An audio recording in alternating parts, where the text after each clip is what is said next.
Hey you, what's up? Welcome back to Saint-Julie, Quebec, Canada. Saito, I am Sensei Pascal. This is the Sensei Says a podcast. I hope you're doing good. Thank you for listening or watching me today on your favorite platform. Remember that my mission here is to deliver you weekly discussions with successful personalities through which I dig out some actionable advice to improve your life and mine as well. And this is a brand new vintage episode. And what that means is that I picked out an earlier discussion that I had, and by earlier I mean throughout my radio broadcasting career, either on commercial in Quebec City or XM satellite radio already 12 years ago throughout North America. I had the privilege to meet with really cool people such as former UFC champion and MMA legend Frankie Edgar. These discussions, they're usually really short, and you've got to understand when you have access to these people like UFC champion, you usually get about 7 minutes with these people. So you're part of a list, long list, like in their media day. That's the price, quote unquote, you have to pay if you want to at least have the privilege to talk with people of that nature, what we call in the business A-listers, and Frankie is definitely one of them. Additionally, what I thoroughly enjoy with these vintage episodes is that it allows me to revisit my old material and look at it through a different lens. So through the lens of personal development, what could I dig out from that discussion? And through this discussion, this chat with Frankie, what I found was really relevant is the way that he oftentimes spoke about the theme of victory, how to win. Because we do talk about a championship fight he had upcoming with Gray Maynard, the third one. They had a trilogy. Amazing fights. So I think you're going to learn a lot from this rather short discussion, but so dense in content. Hope you like it. And if you do, don't forget to subscribe, like, comment, share to a friend. That's free, and that's going to help the podcast a lot. And also leave a review on Apple Podcast. When we get to 100 reviews, Saito, I'm giving away a gift card on Amazon, $100 for you. How about that? This is an honor. I'm actually having a conversation with a UFC champion, man. I am flattered to be talking to you. No need to be. Before we get to your third fight with Maynard, I've watched your second fight with him at a UFC 125. Man, he got you good in the first round. How did you come back in the second round? What happened in the corner between the two rounds? Yeah, I was able to regroup pretty good. I recovered well. I definitely think that's a testament of just how I prepare and my conditioning and whatnot. And my team really calmed me down and got me through it, got me back to focusing on the task at hand. So I really got to give it to them. After the fight, you said to Joe Rogan that you could not at that moment remember what happened in the first round. Now, today, can you remember something that happened inside the octagon on that night on the first round? Well, yeah, after you watch it, it kind of comes back to you pretty quickly. So, I watched it numerous amount of times, and I've seen what happened. So, I was proud of how I bounced back, but let's try not to make that happen again. You lost the first fight. Second fight was a draw. Do you feel like you owe the fans or you owe yourself a victory now since you're 0-1-1 against Maynard? Yeah, I always just feel like I owe myself a victory. Myself and my teammates, my family, all the sacrifices that they put in and I put in myself. I train to win all the time. So, I'm going in there to get this win and put Gray behind me. So you faced a lot of tough fighters since your last fight with Maynard, BJ Penn being one of them. Is it obsessive to see that you've got that one guy that comes up every now and then to face you? Yeah, it's definitely good for competition. It's good for motivation for myself. I guess if you ran through everybody, you really wouldn't have to buckle down and see what things you need to do to get better. So if anything, Gray has made me a better fighter. So what's the preparation strategy for a guy you've faced already twice? Sit down with the team to see what looking at the previous fights, see what worked, what didn't, see what he did well, and see what things I can capitalize on. But just got to go in there and show up on Saturday night. That's the biggest thing. You're a graduate of political science at Clarion University. How come someone interested in politics gets involved into MMA? Well, I guess politics is kind of a fight as well, right? No, I just I didn't think I was going to get into politics or anything like that. It's just something I decided to study. Caught my interest at the time. I kind of after graduating, I went to the plumbing field. My father had a plumber company, so that's what I originally was doing. I'm not much of a political science guy, to be honest with you. If you were to become president then, I guess your motto would be, vote that bill, else I'm gonna punch you right in the freaking face. Yeah. Keep your hands up and your chin down, I am a pro wrestler. I've done pro wrestling for 12 years now. I am a karate black belt, and I've done that for 4 years. And since you're a wrestling guy yourself, is it hard for a wrestling-based fighter to become a natural with striking? Yeah, it was definitely a challenge in the beginning. I've definitely been in my share of little tussles, I guess you could say, growing up. But being in there, as a professional and coming from the wrestling background, it definitely was an adjustment to go from wanting to be on the ground to being willing to stand up. But I think I have a good team around me and a great boxing coach, and he's definitely helped me adapt. And now I feel 100% comfortable on my feet. How long did it take you to feel some kind of performance standing up on your feet inside of a MMA ring? I think I made a pretty quick jump, able to at least, have some flurries, but probably until I fought Sean Shirk did I feel, 100% comfortable to stand up the whole time. Frankie Edgar, this has been a pleasure talking to you, man. It was a pleasure talking to you as well. Thank you so much. Always fascinating to chat with people like Frankie Edgar because, beyond the MMA fighter, there's always something interesting to chat about. Like, I discovered that the man had studied in political sciences, so that was really a fun fact to discuss about.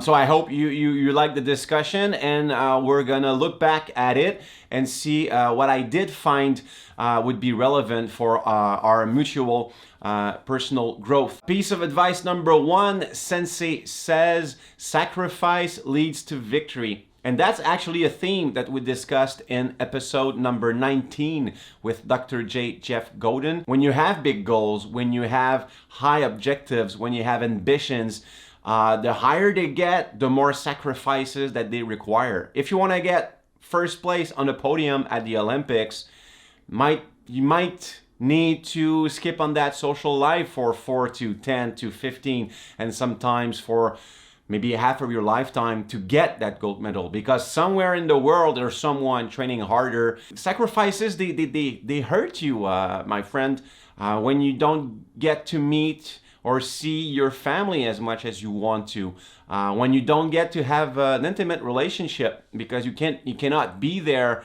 for your significant other. You have to focus on your own stuff. And yeah, that sounds egocentrical, and it is in a way, and that's about it.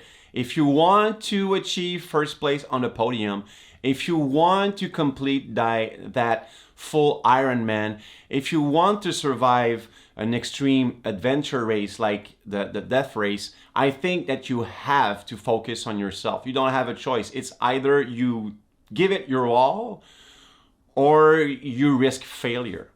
Because there's no in between. For these, it's not running a 10K. It's not just vying to participate in a karate national championship, for example. If you want to accomplish that dream that you thought impossible, if you want to start a business, if you got a dream of yours, you want to start a small cafe, or I'm just going to take my humble example, if you want to open a functional training center, then on that Friday night, you have to sweep the floor. You have to do your accounting. You have to do your social media. It doesn't mean it's going to be that way forever. But anyone with a business will tell you that the first 5 years, you have to sacrifice. You have to be focused on that. It's not the good side of success.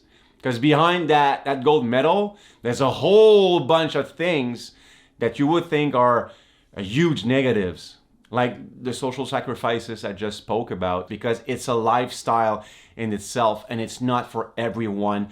So again, if you want to become a UFC champion, then you have to go in training camp, maybe for 3, 4, 6 months. Those are months you don't get to see your family, because oftentimes your training camp is not at home. So the only way that you get to see your kids is through like FaceTime or Skype. So yeah, that hurts. But do you want to become champion? That's the question. Do you want to get that belt? Do you want to achieve that goal? If the answer is yes, then sacrifice.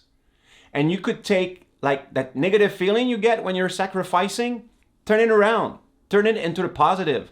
If you're feeling bad about a sacrifice, know that you're doing the right thing for your objective. Again, you want to achieve that victory, sacrifice, my friend, sacrifice. Number 2, Sensei says that competition breeds improvement.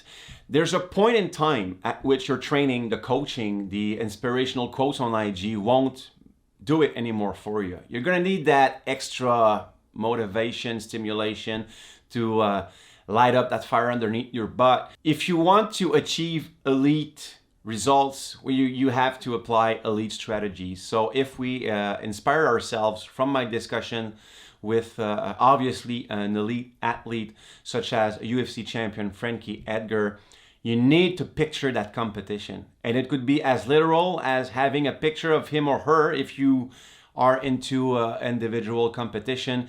And I'm going to take the example of an MMA fight. I remember GSP back in the day for his fight against Nick Diaz, because I used to cover the event for my show on XM, and I did scrum GSP at his TriStar gym here in Montreal, and he had pictures of Nick Diaz all over the place. And underneath the picture was a quote from Nick Diaz. That was demeaning towards GSP, something like very generic, like he's not gonna beat me, he's weak, I'm better than him, that kind of stuff. And that ignited GSP to just give that 1% more in terms of effort when you're about to quit that 10th round of sparring. You remember that opponent, the opponent that wants to dominate, that wants to win what you have, i.e. a UFC championship belt, and you keep going and you're even stronger and angrier or more motivated or stimulated than you were before just because you're picturing that competition. But at the end of the process, you get like 1,000% improvement in the process because you gave that 1% more each and every day. You made that extra effort. You read that book. You ran that extra mile. You inquired about your objective with an expert, and you learned so much with that process that by the end of all the path that you took towards that ambitious goal, you look back and you see, man, I've improved like so much. You've improved because you got stimulated, you got motivated by competition. Number 3, Sensei says, compliment your flaws. And that's gonna be a hard one for each and every one of us folks because it takes a great deal of humility and you have to let your ego aside just to be able to honestly identify, point out the flaws that you have, the weaknesses that you have. And it's not a fun process to just focus on what's wrong with you and what can be improved. But it's not about having fun. It's about doing what's right. And what's right is to acknowledge what's not working out and what can be improved. That's not a negative. That's just pointing out things. Actually, I found it personally really motivating, because I get to improve. I get to really thoroughly think about myself and identify things that I might not have identified yet and still be on a path of constant learning and constant improvement. So it's not about fun. It's about, that time is going to suck, but it's an essential sucking, quote unquote. You have to go through that process. Write it down, do whatever you need to do, but there's a point where you get a list, and according to the objective you want to accomplish, here are like 3-5 key weaknesses I've got to acknowledge and improve on. And then you get on the strategy side, and that is more positive. And then you get to implement said strategy, and that's the fun part right there, that you get to see your improvements. And you get to see maybe a wider view of the world. You get to gain more perspective. You get to accomplish things you never thought you could do. And it could be as simple as saying, I want to crush that CrossFit competition.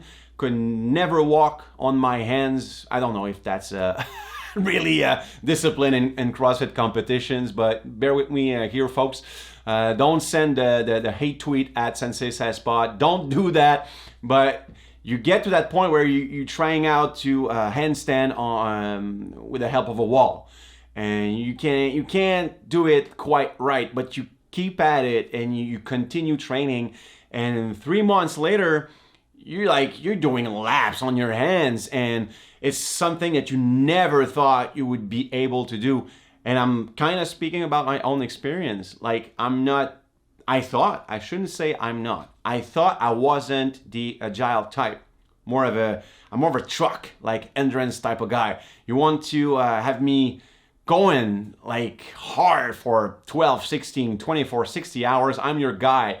But backflips and monkey barring stuff and walking on my hands, that's not my forte. Or at least I thought it couldn't be.